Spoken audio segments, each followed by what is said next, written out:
Hello, welcome to White David Gardening and Worm Farm. How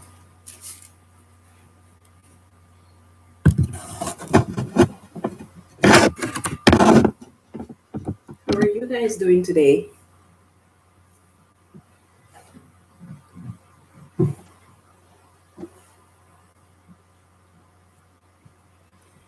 Right, so our worms are busy processing our food scraps and making castings for us.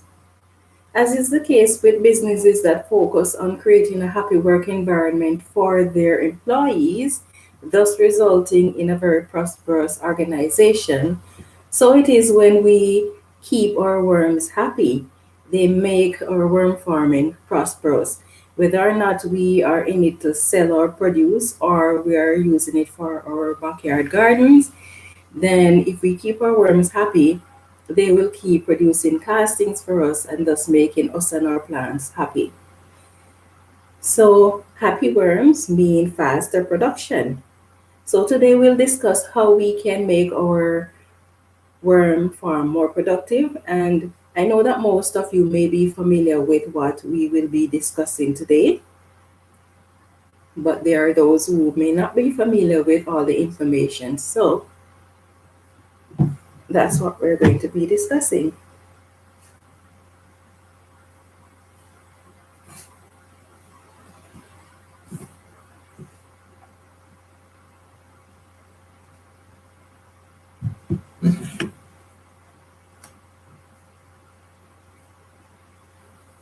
Okay, so the weather is now getting warm in most regions. They're having pretty warm weathers. And some of us are raising worms indoors, some of us are raising our worms outdoors. And for some of those who are raising our worm indoors, we may have air conditioning or we may not have air conditioning. So we are going to discuss how we can help to keep our worms cool. And since as worms cannot regulate their own body temperature, so we have to do it for them. Hi, Russell. Hi, Cece. Yeah, so we have to help the worms to regulate their body temperature. The goal is to keep the bedding, the temperature of the bedding, at a temperature that the worms will enjoy. Oh, hi, Rodney. So for the best temperatures for your worm, especially in the summer and in the winter, is between 15 and 27 degrees, which is 59 to 86 degrees Fahrenheit. So the worms can survive between temperatures from 4 to 30 degrees Celsius, which is about 39.2 to 89.6 degrees Fahrenheit. So they can survive in these temperatures, but for the most ideal temperature, it needs to be between 15 and 27 degrees Celsius for your worms to be happy. Hi, Melanie. Yes. So next thing about worms is that although they may have 5 hearts, they do not have any lungs. So because they don't have lungs, they breathe through their skin, and their skin need to be kept moist so that they will be able to breathe. You want to make sure that your worms have enough food. Hi, Han White. You have to make sure that your worms have enough food to eat. 1 pound of worm can eat anywhere between 15 and 31 pounds of food per month, depending on how ideal the condition is in their bin. So they can eat anything from 15 to 31 pounds of food scraps in a month.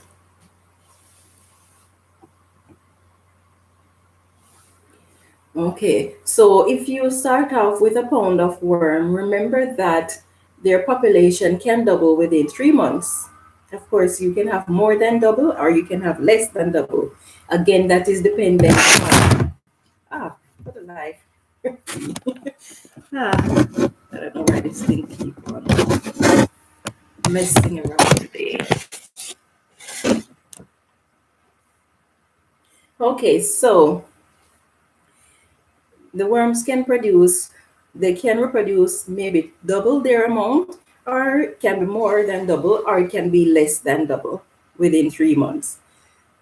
Of course, it is dependent on conditions that are in the worm bin. So the happier your worms are, the more worms they're going to produce. So if they have a lot of space, as I mentioned before in previous lives, if they have a lot of food, if they have good air supply, the bin has the right temperature, the right pH, the right moisture and everything, then the worms are going to be producing very fast. And not to be left out is if they have sufficient space, because the condition in your bin may be ideal, but they don't have a lot of space. And if all that is missing is enough space, the worms are not going to be reproducing more than the worm bin can contain. So they will regulate that. So since as your worms can double within 3 months, then you need to ensure that you have a good steady supply of food for your worms. Now, if you don't have a lot of food for your worms, you need not worry in terms of, when I say a lot of food, if you have enough to feed the worms that you have, then fine. But if you don't have enough food, the worms are going to regulate how much they reproduce. So you don't have to worry that your bin is going to get X amount of worms and you don't have enough food. If worms see that they have a little bit of supplies to eat, they're not going to be reproducing. So you don't need to worry about how much. But at the same time, you don't want your worms to go hungry. So make sure that you start off with enough worms that you can supply with food, or if not, then you can source food scraps from neighbors and friends and family and stuff like that. So although your worms are hermaphrodite, they do need a mate in order to reproduce. Now, how long does it take for worms to mature? It takes anything from 49 to 76 days for worms to mature. And worms tend to mature faster when the conditions in their bin is ideal. So sometimes you will look in your bin and you see worms that have a clitellum and the worms are just 1 inch, just 1 inch in length. It means that although that worm is an adult because it has a clitellum, that worm, the condition in the bin was not ideal for that worm. And so it is small in size, even though it is an adult. So the worms will take anything from 49 to 76 days. And some worms take longer than others. The red wrigglers are among the fastest worms to gain their clitellum among the composting worms. Congrats on your 600 subscriber. Oh, thank you, Melanie. Now I just need to bring that number up to 700. So if you know anyone who loves worm farming or gardening, you can always share my channel with them. I'd appreciate it. Yes. So where was I? Oh, yes, we were talking about how long worms take to mature.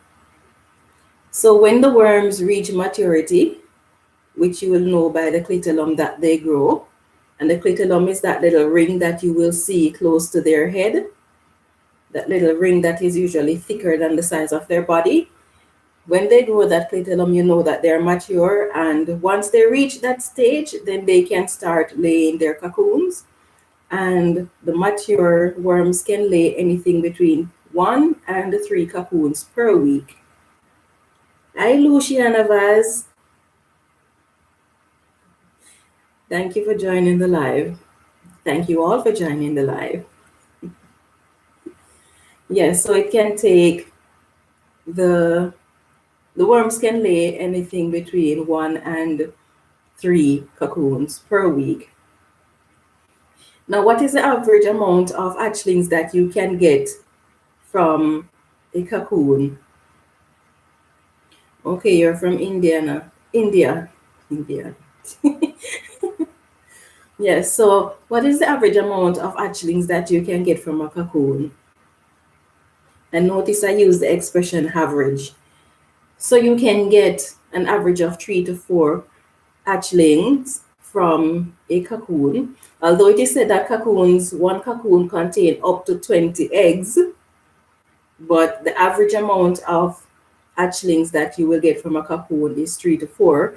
There are times when you will get one from it. There are times when you can get 20 from it, because as I mentioned, the cocoons contains 20 eggs. So it is possible to get 20 hatchlings from it. Of course, for you to get 20 or anything close to that, it means that the condition in your worm bin has to be absolutely perfect. Then you will get the 20 from it. Now, is it easy to have perfect condition for your worms? That is not easy at all, because it does not take much for conditions not to be ideal.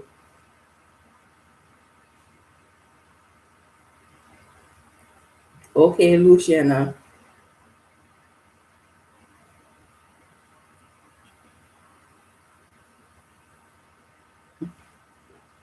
Yes, so the condition would have to be ideal. Oh, hi, Peggy.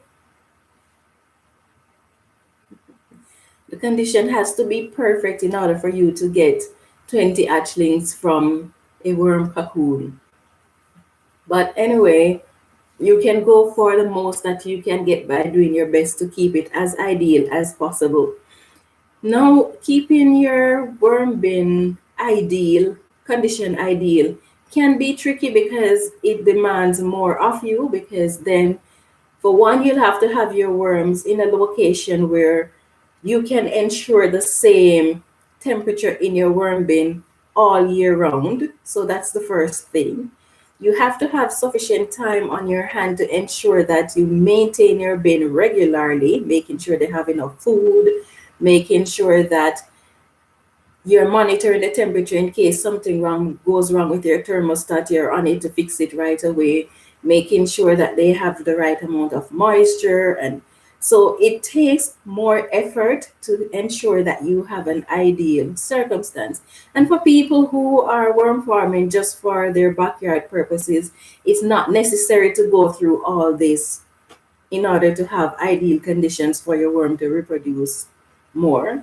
Because in most cases, yes, a lot of backyard gardeners might have acreages, or they might have larger properties than would qualify to be called acreages, which they will farm. But yes, if you're just doing backyard gardening, it's not necessary, because it's going to cost you financially to monitor to keep temperatures in your worm bin consistent all year round. Unless, of course, you have them inside your home where you keep the temperature in your home consistent all year round already. So it wouldn't cost you anything extra.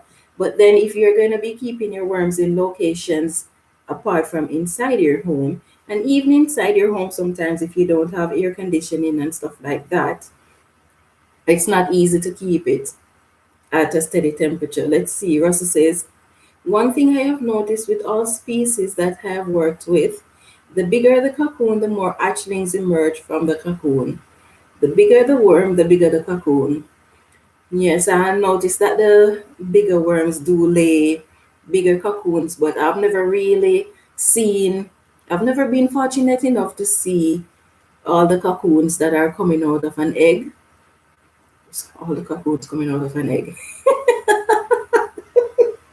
I mean, I've never been fortunate enough to see the worms coming out of a cocoon, to see how many come out of it.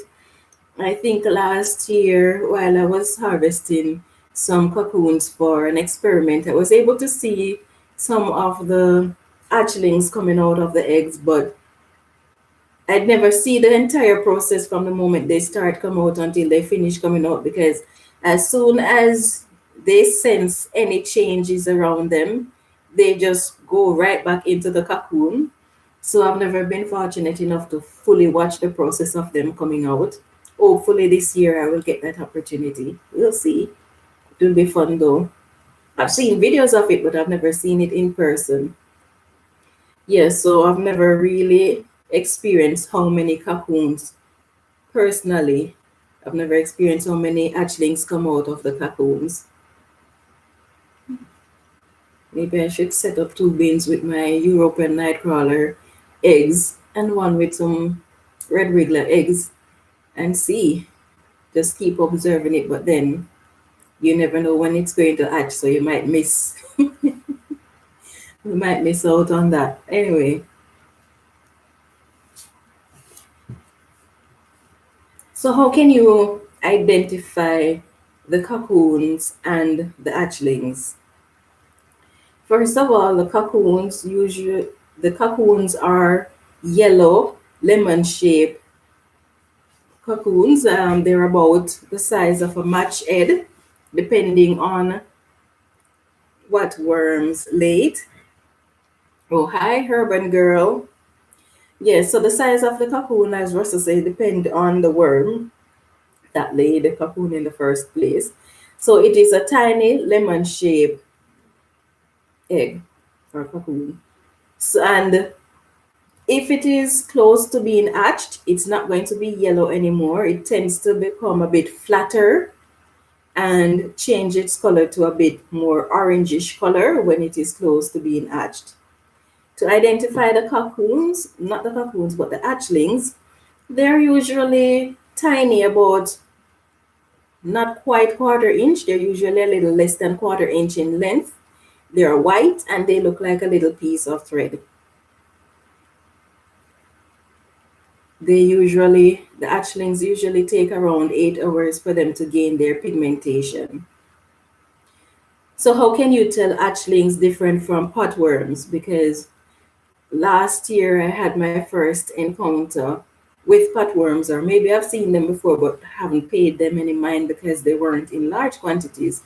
But in the spring last year, when I was harvesting my castings and separating the worms from the castings, I noticed that when I put my castings out in the sun, because that's the method that I was using to extract the worms from the castings, when I put it out in the sun and keep on taking off the upper layer of the castings, as I get down to the bottom, I would see big patches of creamish color worms. And I thought, oh my goodness, I have a lot of hatchlings. But then I found out that they weren't hatchlings, they were potworms. I was very disappointed.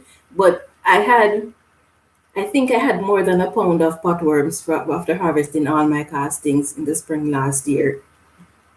So, how can you identify them? Let's see. Oh, thank you, Urban Girl.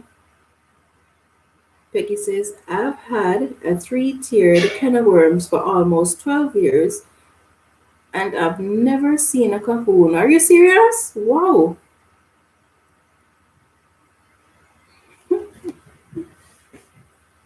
Wow.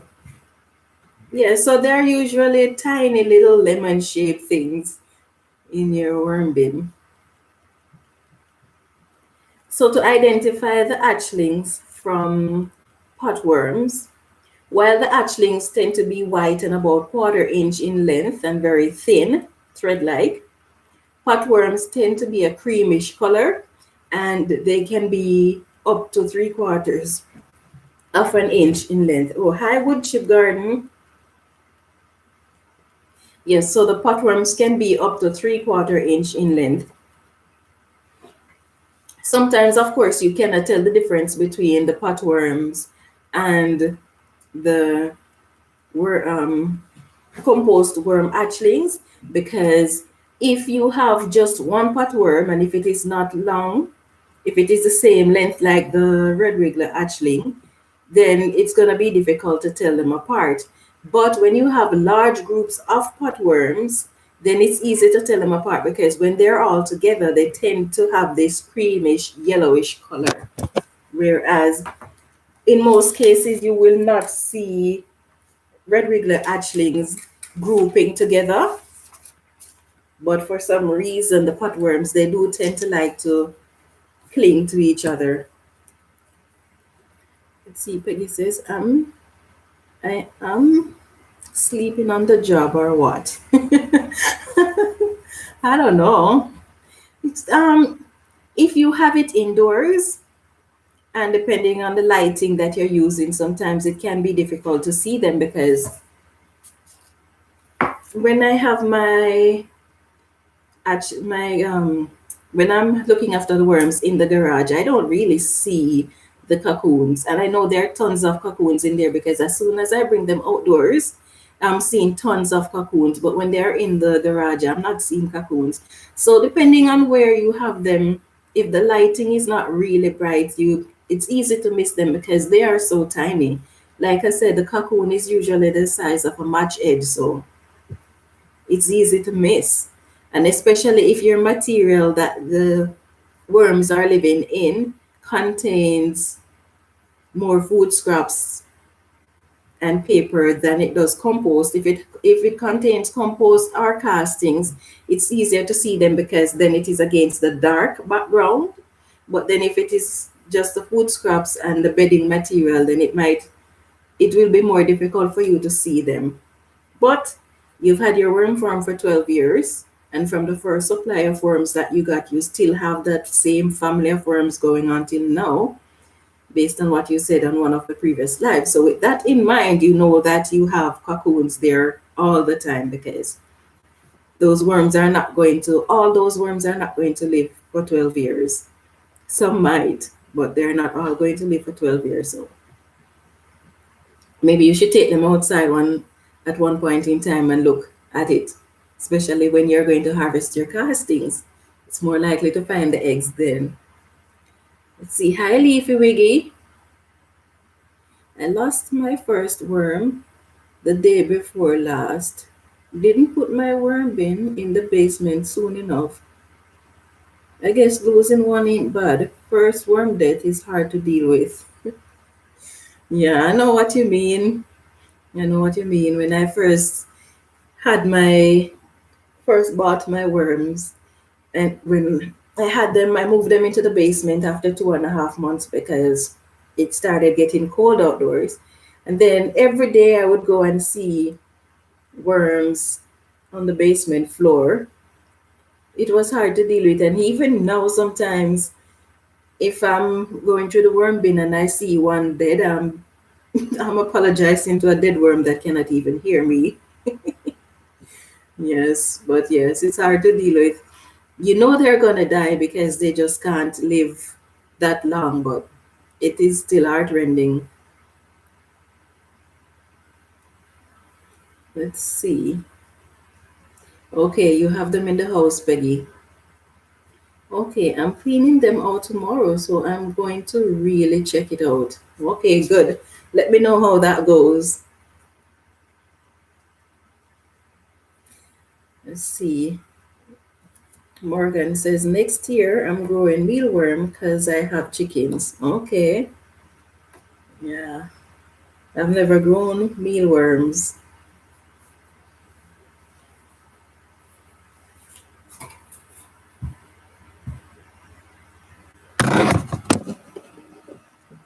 Okay, so how important is carbon in the worm bin? Carbon is very, very important in your worm bin. It will help to keep the worm bin healthy. Now, to a small extent, the carbon in your worm bin can actually help to balance the acidity in your worm bin, just to a small extent. Let's see.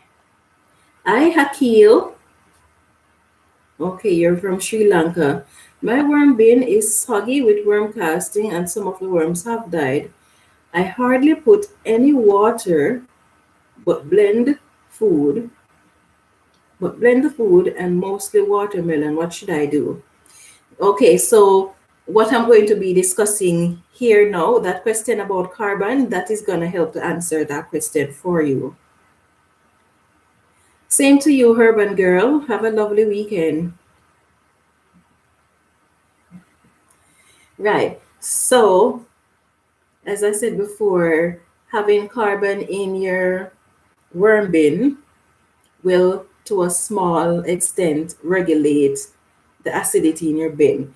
Now, when we say carbon, we are talking about the material that we feed our worms or the material that we compost, it falls into two categories. It is either carbon based or it is nitrogen based. If it is nitrogen based, then it refers to green grass, plant residue. It refers to the food scraps from your kitchen, those that are nitrogen based. They're also referred to as the greens.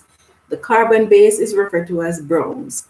That would include things like peat moss, it would include dried grass, dried leaves, it would include paper, shredded cardboard. So the material that you use for bedding, that is what is referred to as your browns. It could be coconut coir, it could be so many different things can be used for bedding. So the carbon, it absorbs moisture. So back to you, Akil. So you want to increase the bedding that is in your worm bin because it's going to absorb some of the moisture that is released from the nitrogen-based food scraps that you feed your worms. And especially if you're going to be feeding them these greens or these nitrogen-based food that is high in water. Melon is usually very, very high in water.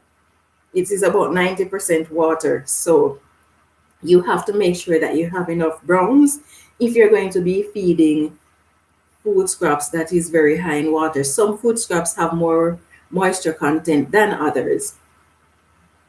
So the ratio, the ideal ratio of nitrogen or carbon to nitrogen is 50-1. Or if you don't have that much carbon, you can go 50-50. 50-50 is fine. But the most ideal would fall between 25 and 50-1. So that would mean 25 to 50 carbon to 20-1 nitrogen. That is most ideal. So I'm going to be giving you a list of why the carbon is so important in your worm bin. Now, when you have lots of carbon in your worm bin, and especially depending on the type of carbon that you have in your worm bin, it can increase the airflow in your bin. It will make your bin fluffy. So when you have a lot of nitrogen, it increases the risk of your bin getting too hot because what heats up your bin is usually the nitrogen, and your food scraps is going to be high in nitrogen. So you want, when you have a lot of nitrogen, then you need to add a lot of carbon, because the more carbon you have, the more ideal it's going to be to neutralize the potential of that of that nitrogen eating up your worm bin. Let's see. Peggy says, I hope you have a great gardening weekend and no plants casualties. Okay, thanks. I'm actually very scared to put my plants out because of what happened to them over the course of the week. It has been really crazy, but I think there are two potential reasons why the plants died. And I'm wondering if maybe when I was adding compost, because as most of you may know, I collect free compost from the compost depot last year, and I put about 4 inches of it in my garden, in all my raised beds and in my main bed. And so I'm wondering if maybe I have too much nutrients in there for the plants. I don't really see why they should burn the plants, but the next thing that I know definitely has an impact on what happened to my plants is that, as you know, I was having issue with the fungus knots, and to the extent where they were damaging my plants seriously. So my plants tend to not look very healthy as they should because the fungus knots larvae were eating the roots of the plants. So the plants started looking yellowish, spots on the leaves. Sometimes they're a bit droopy and stuff like that. So although I clean the root of the plant or remove most of the soil to ensure that I get rid of the larvae before I transplanted them, the plant was not healthy. And because the plant is not healthy, and then they had to deal with the transfer shock, I'm figuring maybe that has a large part to do with them dying, because in that main raised bed that I showed you, my beefsteak tomatoes, none of those died. None of them that I transplanted in there died. Those beefsteak tomatoes were the ones that I purchased from the store. So they were not exposed to the fungus knot. They were healthy when I planted them. None of them died. But all the plants that were affected by the fungus knots, when I transplanted them, they died. So now I'm thinking that the set that I have, I'm not going to be transplanting them just yet. I'm going to do my best to treat them as much as possible and to see if I can strengthen them a bit before I transplant them. Although I'm so anxious to get them get them transplanted, because it bugs me. We're in June and I don't see any plants in my garden. Yes, and even my Scotch bonnet peppers, I went out this morning and looked at it, and I'm talking about those big Scotch bonnet peppers that were planted from last year, December. So you know that they should be fine. But when I went out there, the leaves are yellowing and falling off. But then the leaves look as if they might have been affected by cutworms. So, by the way, I got my BTK, Russell. Yes, but I'm quite disappointed with what I got, because I went to the store to buy and I found a bottle that was that tiny for $15. So disappointed. Mercury is concentrated, but I mean, that for $15? I should have gone on Amazon. Let's see, our wood chips says, over the course of the week, you lost a lot of plants. Yeah, I definitely did. It's crazy. Now I'm scared to put the rest of them out. Rosa says, got my garden planted, just going to plant some bush beans in 5-gallon buckets. Okay, good. That's good. Yeah. I don't know if I should take the chance and put them out. I know that my Portugal plant that I'm using to participate in the single seed challenge, it is definitely not going in the garden, because I can't afford to lose that one plant. I don't even know if the rest of seeds are going to germinate. So I think I might just put it in a 5-gallon bucket and let it stay there. It's safer that way. Melanie says, you're having a rough time with your garden. I certainly am. But I think I'm at fault, because I know about fungus gnat and I know they're annoying, but I did not know that their larvae would actually be eating the root of the plants, because I always see the fungus gnats on my plants, but I've never really seen anything happening. So I didn't get on it to treat them quickly enough to the point where they reproduce and cause havoc on my poor little seedlings. But now I know. So I'm in a war with them now, trying to exterminate them. Russell says, I took your advice and planted whole beans and corns. Okay, good, good. Leafy Wiggy says, I've got whitish yellowish spots on my plants after the short rain last night. Oh, interesting. That was pretty fast. I wonder what could cause that in such a short period of time. Or could it be that that problem was there developing already, but maybe the rain just made it worse? I don't know. I hope you can figure out what it is as quickly as possible and get it sorted out and let me know what the problem was and how you deal with it.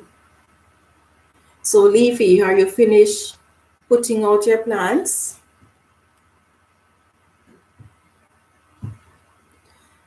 Hi, West London Gardener.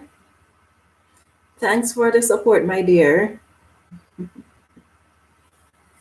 Yes.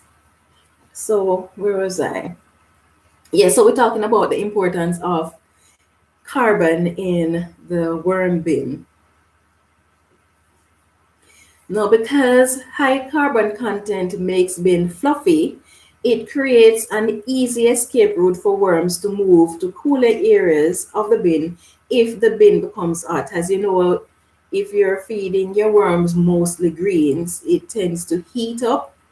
So when you had a lot of carbon base bed into your worms, it will make your bins fluffy. So even if your bin heats up, because the material is not compacted, the worms can escape quickly to the cooler regions of the worm bin. So that is one of the reasons why carbon is so good in the worm bin. It also helps to absorb odors that may develop from your carbon, from your nitrogen or greens. Let's see. West London says cardboard is a good source of cardboard is a good source of carbon. Yes, cardboard is a very good source of carbon. Now, because of all the benefits of carbon in the worm bin, so remember it absorbs moisture. It also helps to regulate the heat in your worm bin. It increases airflow in your worm bin. It makes your bin fluffy. It controls odor in your worm bin. So because of these benefits of carbon in your worm bin, then it means that the worms are going to be more comfortable in their bin, and it's going to increase the productivity of the worms in your bin. Let's see, Leafy says, I still have a large raised bed to fill and plant, but I was gonna save that for carrots and beet and such. Okay, okay. You're going on well. Now, what material should you not use as bedding? A lot of times people are concerned about what to use as bedding. So what is it that you should not use as bedding?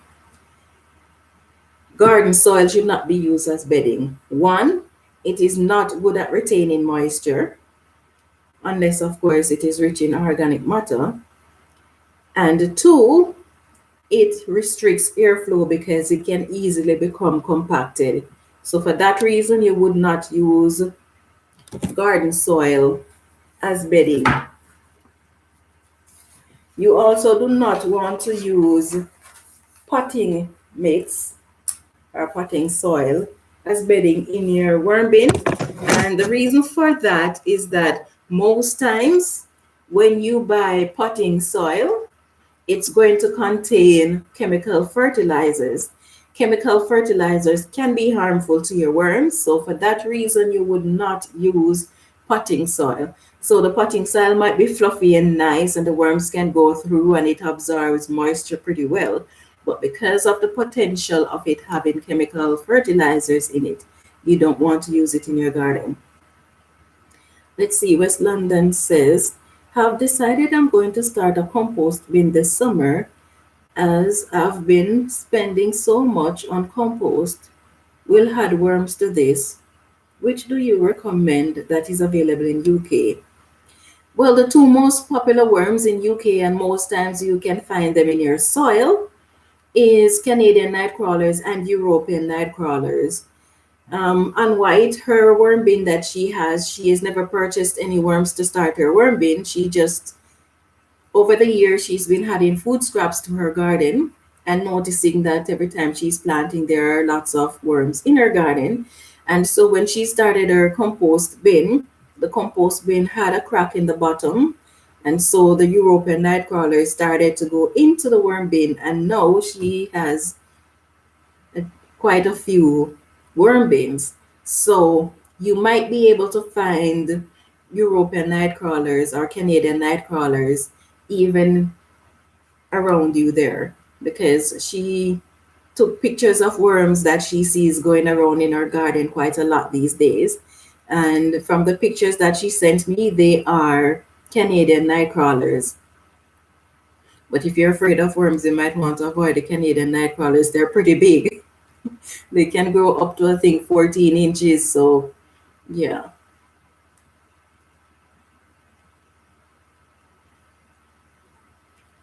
And if you can't find worms, if you can't find any worms in your yard, then of course you can always source worm from unwhite.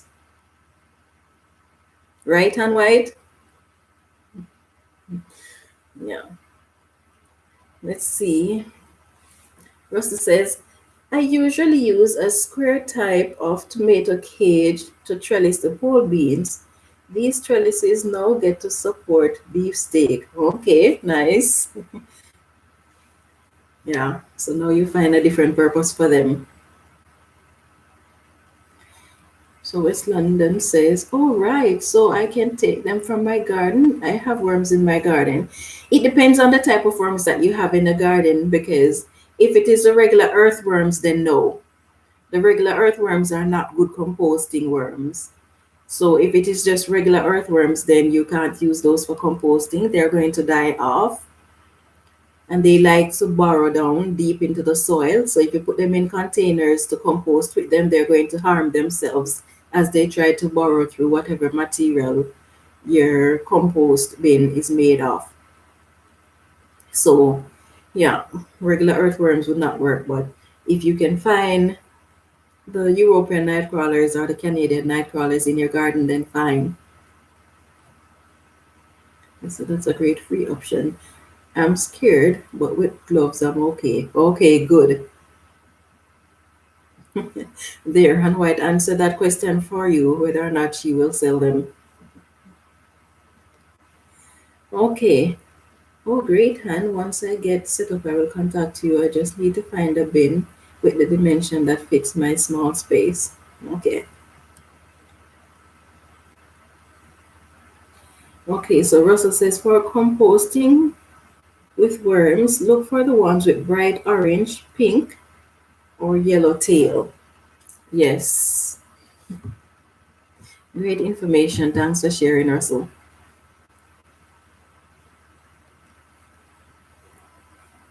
Okay, so where was I? Okay. What pH can your worms survive in? Worms can survive in bedding with pH levels between 5 and 8, but they perform best when they are in pH that is between 6.5 and 7. So it's a very small window, just 0.5 of a difference. So 6.5 to 7 pH is ideal for worms. You can maintain the proper pH in your worm bin by using things like dolomite or garden lime, refined oyster, or crushed eggshells. There are other things that you can use to maintain the pH in your worm bin, but it is very important because the worms do not like acidic environment, and they also don't do well in very alkaline environment either. So you want to keep your worm bin as neutral as is possible. Of course, you don't necessarily have to go around testing to see what the pH is in your bin, unless of course you're concerned about building a really large population of earthworms, of composting worms, my apology.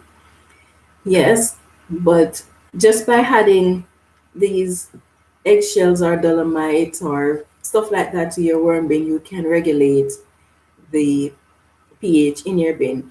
Now, if you're using dolomite, you might want to add it every couple of weeks. Your eggshell, depending on how finely it is crushed, it can last for a very, very long time in your worm bin. Sometimes, even after 3 months, whatever you put in, that's the size that comes out at the end of 3 months. So try to get it as refined as you can. If you're going to be processing your own eggshell or oyster shell, I recommend that you wear a dust mask because it can become very dusty and it can be harmful for you if you're ingesting a lot of it. So make sure you wear a dust mask. I used to blend mine, but because of the amount of dust that it produces, I'm no longer blending mine. I am crushing mine in a mortar. I don't get it as refined as I would like it to be, but I'd rather be on the safer side. Or if you decide to blend it and you're wearing a dust mask, you can always just wait until the particles settle before you open your blender. That's another alternative. Okay. Now, worms like smoothies and slushies. So you can either finely chop, blend, or freeze your food scraps.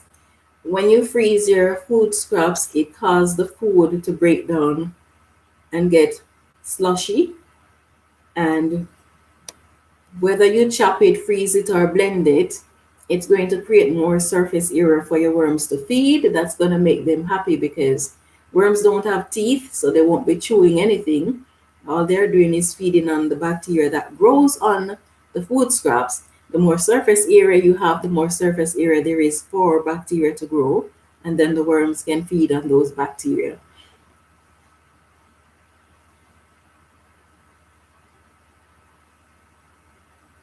Okay, I use eggshells, but I just got a bag of lime for my peat moss. Okay.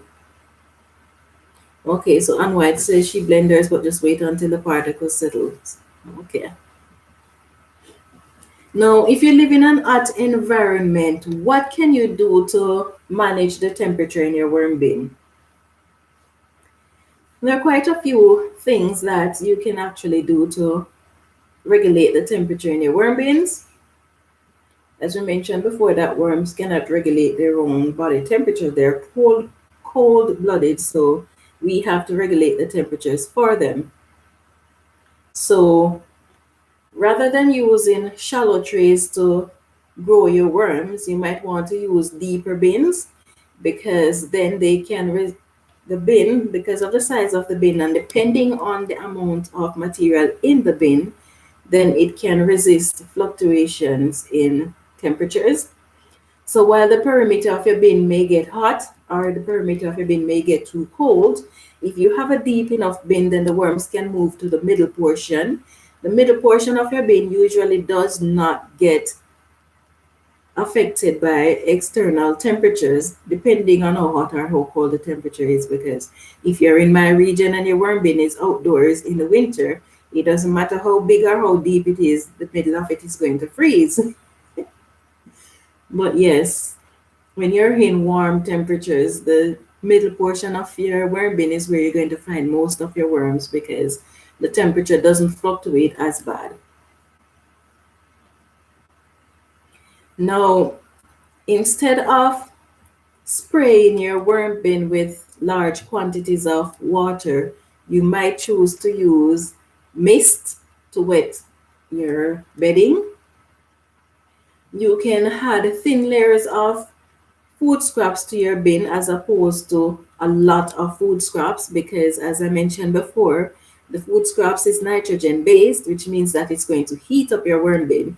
So if you're in the dead of summer and you're going to be adding a lot of food scraps that can actually make your worm bin hot, then you might run into problems. Or if you want to feed a lot of food scraps to your worms, but you don't want it to increase the heat in the worm bin, what you can do is a layer system. So like a lasagna style. So you put in a lot of bedding, make sure you're using more bedding than you're actually using food scraps. Put a lot of bedding, put a thin layer of your food scraps and then a lot of bedding and then another thin layer of your food scraps. That way you will get to feed them the amount of nitrogen based food that you want, but at the same time you're not having all of that nitrogen based food in one location where it is going to heat up your worm bin. Let's see, Russell says, heck, when I mixed in lime and DE, I wear a gas mask, as even with surgical mask and safety glasses, I would still get a sore throat. Yes, the particles are so fine that they will pass through a regular mask. It has to be something that is designed specifically for those tiny particles. Leafy Wiggy says, worms seem to love my basement temperature. I can leave my bin open with the lights off and no escapees. Yeah, the worms, they don't usually try to escape unless something is wrong with your worm bin. So if you have a worm bin and you see lots of worms, if you see one and two on the sides, that's fine. That is not considered worm trying to escape. But if you see a lot of worms on the lid or on the sides of your bin, then you know something is definitely wrong in your worm bin and you're going to have to take actions. Because if you don't take action, your worms are going to escape. So you're doing pretty well, Leafy. I know you're just starting out with your worms, but you're doing pretty well.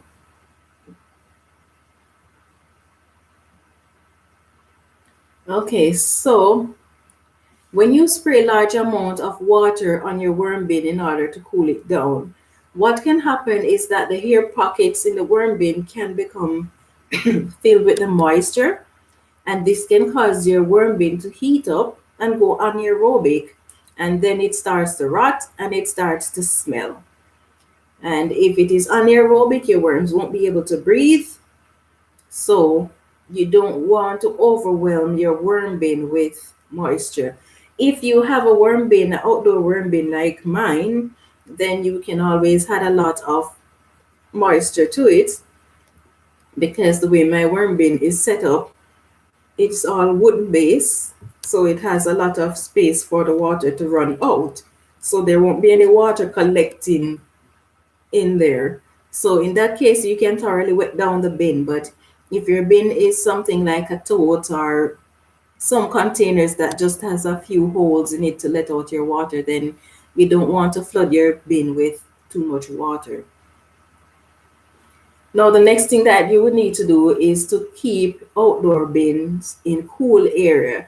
So if you can keep your outdoor bin in shaded area during the summer, then that will help to control temperatures outdoors or temperatures in the worm bin. Now, worms, they are better at surviving in cooler weather than they are in very hot weather, depending on the type of worms anyway, because like the African night crawlers and the blue worm, they prefer the heat, but even then, too much heat can be dangerous for them. But worms tend to, they when they are in cooler environment, as long as it's not frigidly cold, as long as it is not below 5 degrees or 4 degrees Celsius, then they can survive. But once the temperature starts to go beyond that, then they will slow down. And if it goes zero and below, they're going to be dying off. If the temperature gets too hot, though, they will slow down, but they will most likely die from the heat than they will from the cold. So be careful with your worms in the summer, because it can be devastating if you lose a lot of your worms. Take it from me, I know. Although my worms have never died from heat, but they did die from freezing. So, yeah, losing a lot of worms, it can hurt. Oh, hi, Hable Tropical Fruits. I want to keep those 4 foot worms from the tropics. Are you saying those worms are 4 feet in length? I don't know those. If that's what you're saying, I don't know those worms. And what type of worms would that be? 4 foot worms? Meh, not me. Next thing, you're sleeping at night and you're thinking that maybe there's a snake in your bed. Oh Lord. Anyway,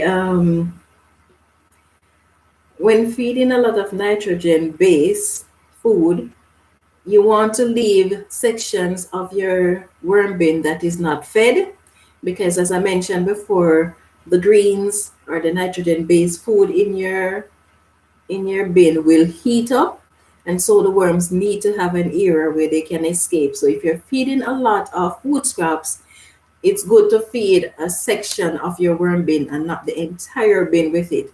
So just in case it eats up, then the worms have somewhere they can run to.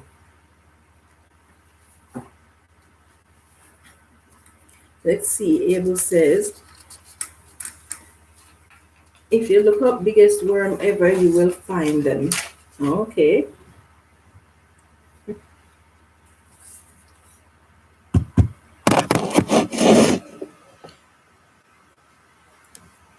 Okay, so to keep your worms happy, they need to have the right moisture content, which is about 70 to 80 degrees. Sorry, not degrees, but percent. So you don't need any special device to actually measure your moisture content in your bin to know if you're about 70 or 80%. Instead, what you can do is do the squeeze test. So the squeeze test is done by getting a handful of the castings or the content of your worm bin and you squeeze it. If you see a lot of droplets, it means that your worm bin is too wet. If you see one or two drops, it means that you have the perfect moisture content. If, however, after squeezing it and you open your hand, you see the material crumbles without you having to pull it apart, and it should not be difficult to pull apart, but if when you open your hand after squeezing it together, the material just crumbles, it means that your bin is not moist enough. Right. So what makes aged manure good for worm farm? Right. Some people are have access to aged manure, and so a lot of people will use that in their worm bin. Some of us don't have that privilege, and so we'll just stick to just the food scraps and regular bedding. But if you have access to aged manure, it is good to use it in your worm bin. Now, what is so great about aged manure in your worm bin?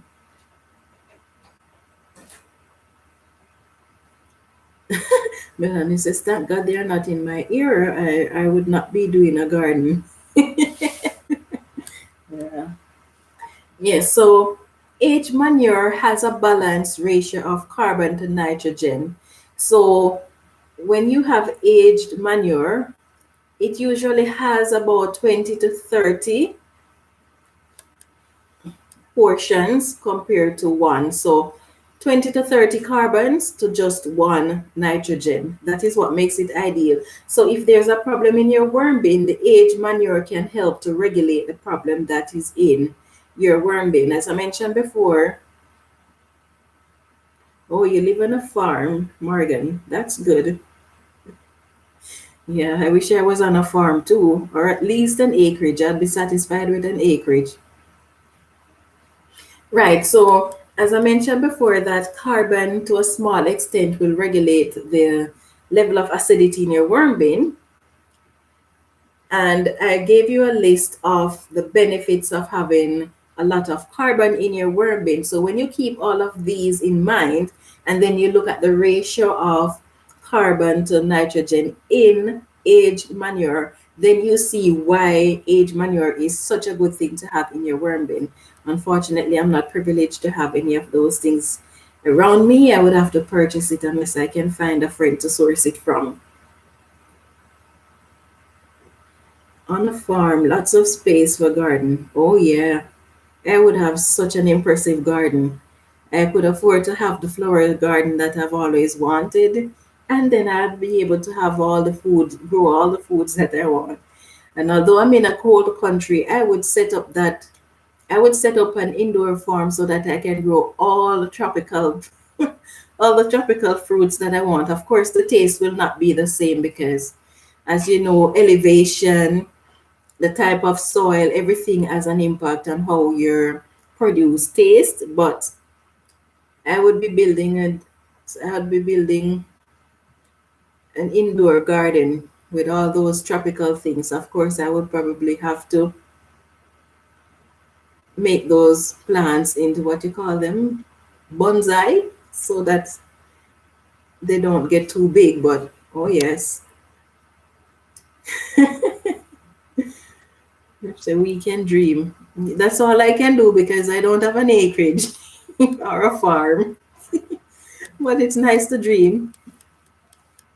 It keeps me thinking that I'm maybe somewhere back home where I can plant whatever I want and know that it will grow. Yeah, so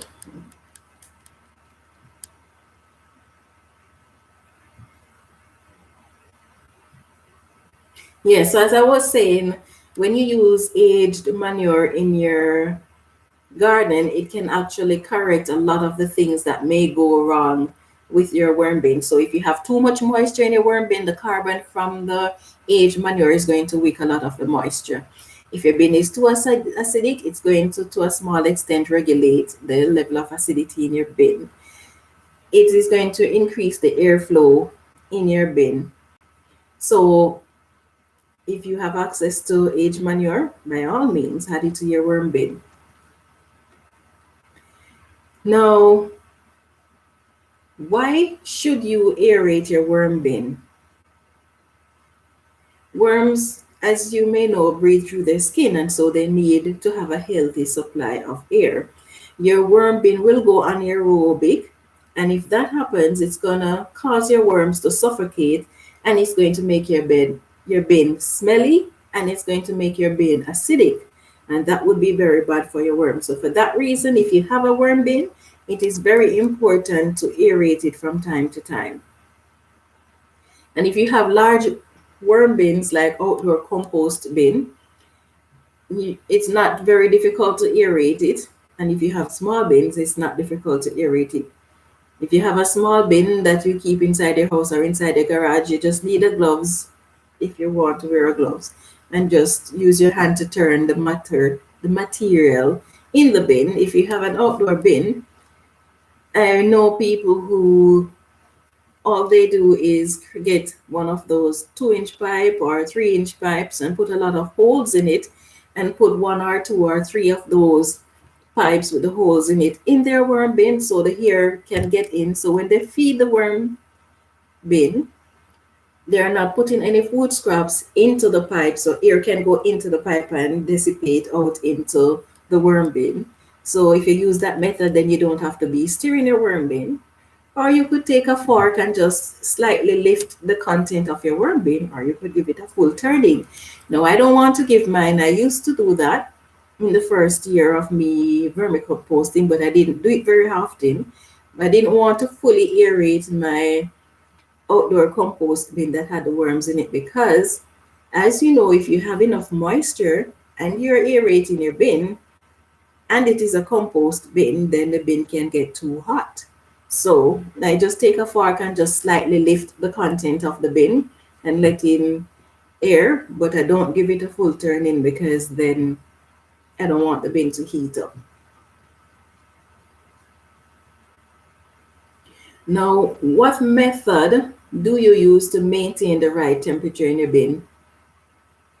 I'm asking you guys, what method do you use to maintain the right temperature in your bin? Or is it that you don't necessarily have to worry about that because maybe your worm bins are in a location where they have consistent temperature?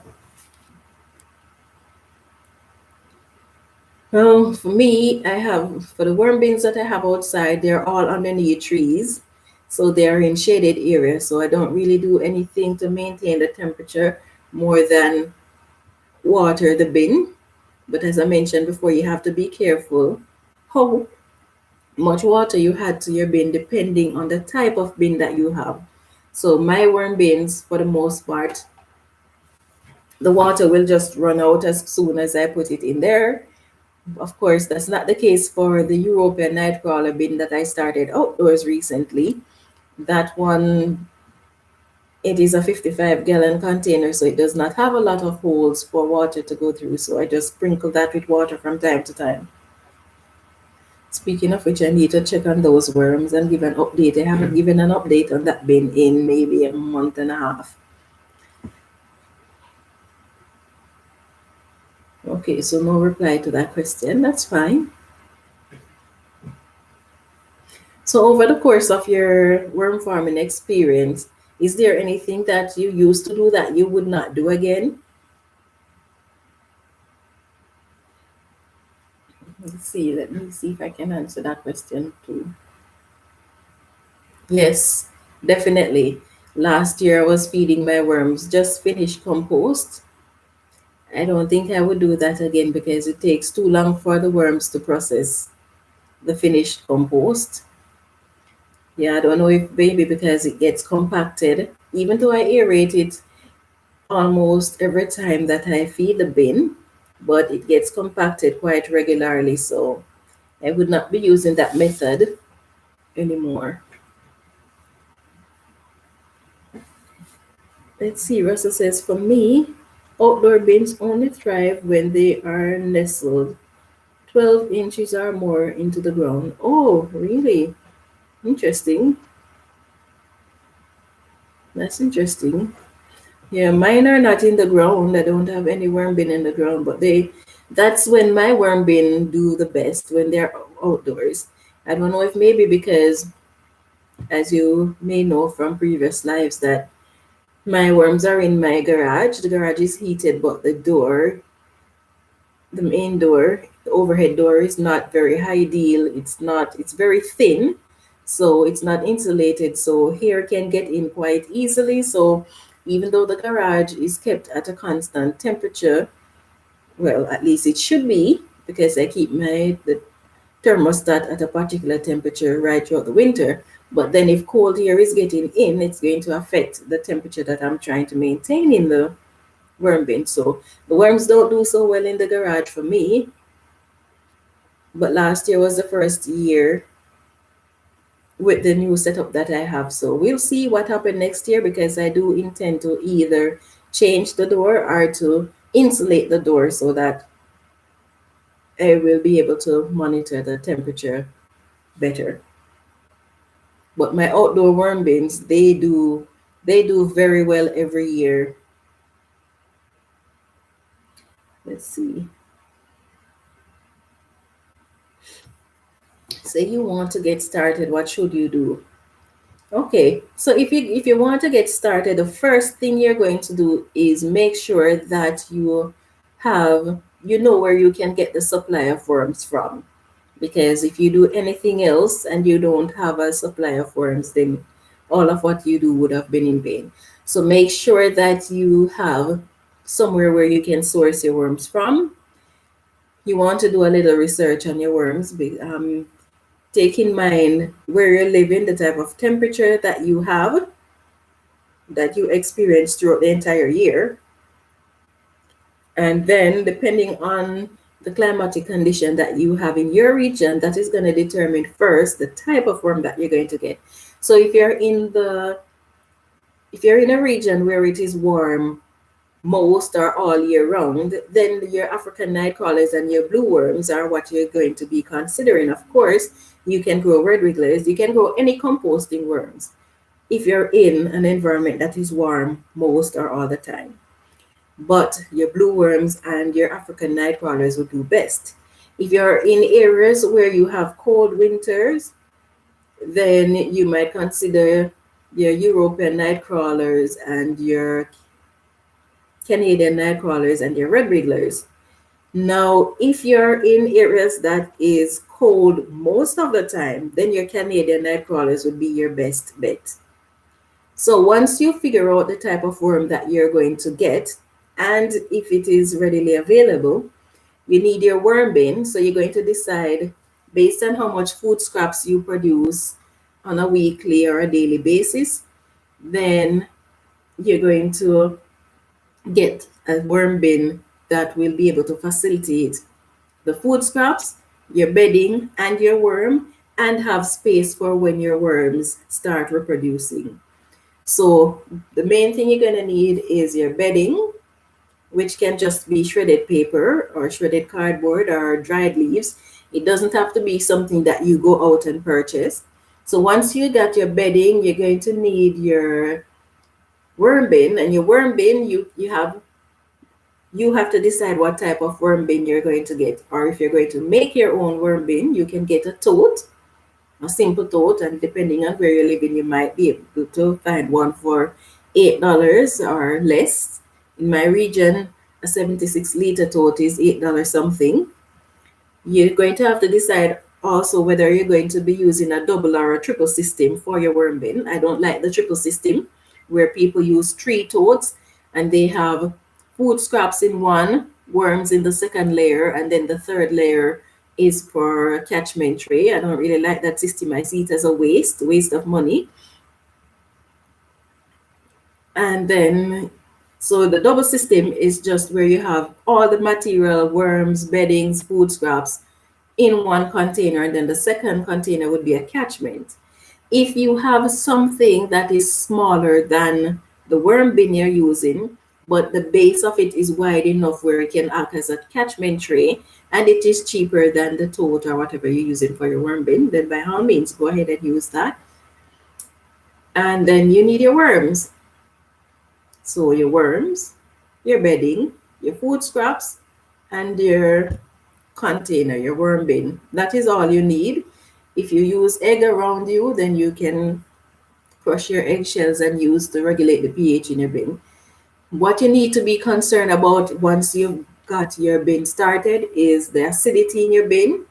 And you will know if your bin is acidic, because if it is acidic, it's going to smell.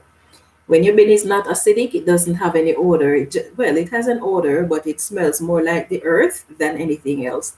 If it has any other smell, it means that it could be acidic. You just need to be concerned about the moisture content. And as I mentioned before, you squeeze the content of your worm bin. Make sure you don't have any worms in what you're squeezing there. You don't want to harm the worm. Squeeze the content. If a lot of water or a lot of drops come out, it's too wet. If you have 1 and 2 drops, then that is perfect. If when you open your hand the material crumble, then it is too dry. Make sure you have sufficient food. Don't overfeed your worms. And make sure that they're not in any cold environment. And with that in mind, you're good to go. It does not require much to maintain a worm bin. You feed them based on how fast they're eating. So if you notice that today you feed a pound of worms, half pound of food scraps, and they eat off all of that in a day, tomorrow you can try feed them 3/4 pound and see if they're going to eat that off in a day. But it's good to test your worms, to observe your worms to see how much they're eating in a day or in a week. That way you can know how much you're going to be feeding them regularly.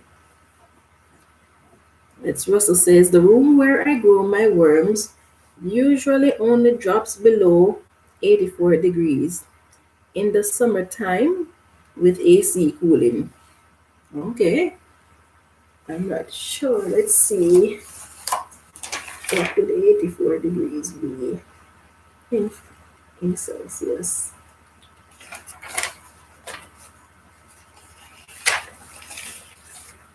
Celsius. Okay, so around almost 30 degrees Celsius. Okay. Well, that's nice. They should be fine with that temperature. I know you're a pro at this, so you know how to keep your worms cool. You've been doing this for so long. Yeah, so that's all you're going to need, Morgan, if you're going to start your worm bin. It does not take much to maintain them. You just have to make sure you don't forget to water them, and make sure you don't forget to feed them, because I think this is one of the biggest issues that new worm farmers face, forgetting to keep the worms moist or to feed them. Sometimes they forget about the worms, or sometimes they tend to overfeed the worms. So that is why I mentioned that it is important for you to see how much your worms are eating on a regular basis, because that is going to help to prevent you from overfeeding them, because you have a good idea of how much they eat.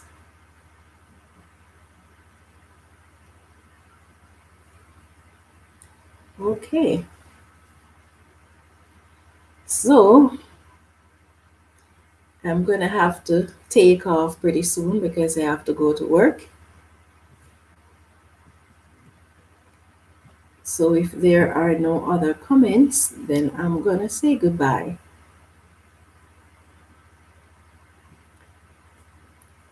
So I haven't forgotten about you, Rodney, if you're still here.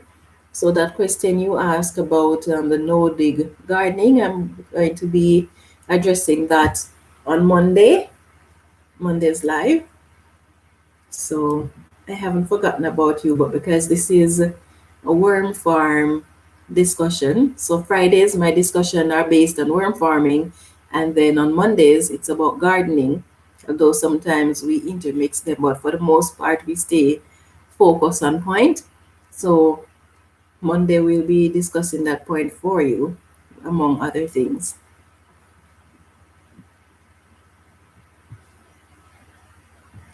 Okay. Let's see, Russell says, I have to start juggling buckets and collecting cocoons. Okay. Yeah, I'm looking, I need to start harvesting some cocoons too, but I'm not looking forward to it at all. And I'm not looking forward to it because I hand pick my cocoons because I don't really have anything set up to look after them yet. So on Fridays, my live are at 12 o'clock GMT 6 time, and on Mondays, it is at 5 p.m.